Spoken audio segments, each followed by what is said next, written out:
has proved invaluable to the chronicling of my mother's story.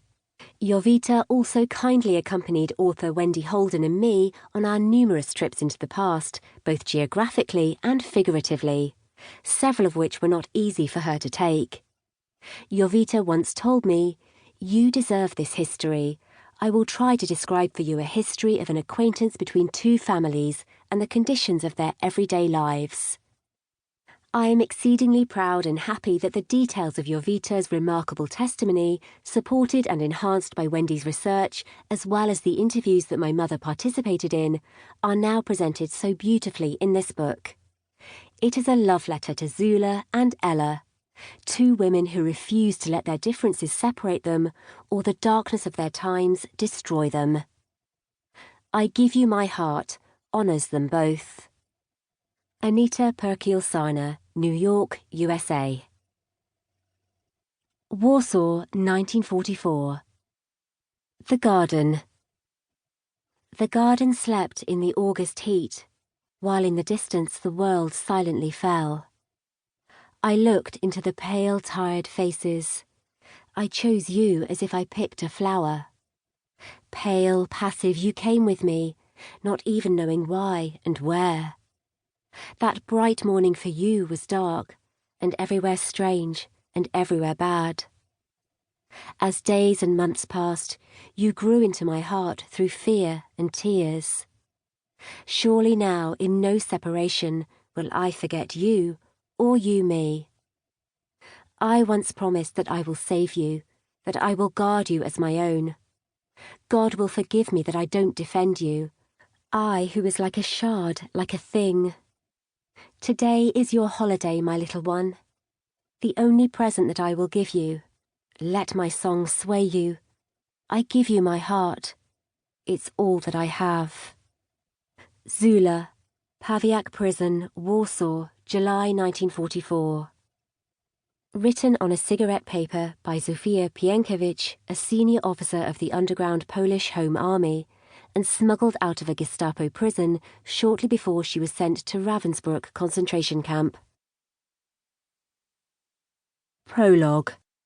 London, summer 1970. Ella recognised Jovita in the hotel lobby immediately.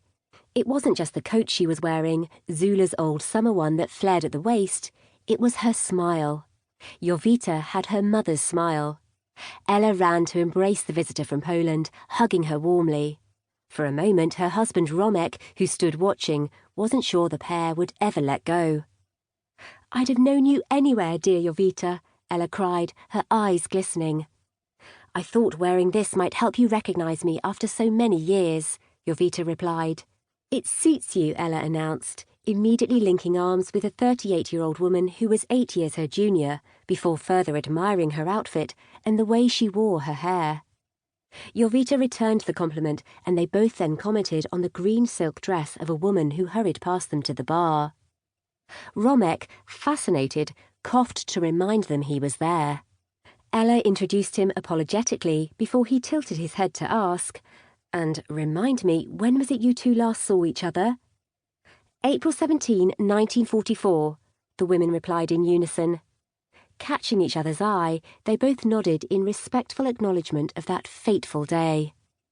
"You were taken away in the middle of the night," Jovita added quietly, summoning up the long-buried memories of the teenager with the sad eyes she had come to think of as a sister. "Yes," Ella squeezed Jovita's arm. "Yes, we were." Romek laughed.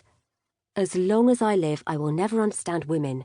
1944, that's nearly 30 years ago, yet the two of you behave as if you had lunch together yesterday. Come on now, ladies. Talking of food, I'm hungry. Let's go and eat." Still arm in arm, the two women followed him into the dining room of the Hotel Ambassador near Marble Arch in London, chatting continuously. Ella smoked her favourite Kent cigarettes through a silver cigarette holder, beset with semi-precious stones, that made her look even more like a film star. Jovita also thought that Romek, who had given up smoking, was so handsome that he looked like a Roman Caesar. She needn't have worried that she wouldn't recognise his wife, the pretty young girl who'd lived with them during the war. It wasn't just her eyes. She hadn't changed much at all.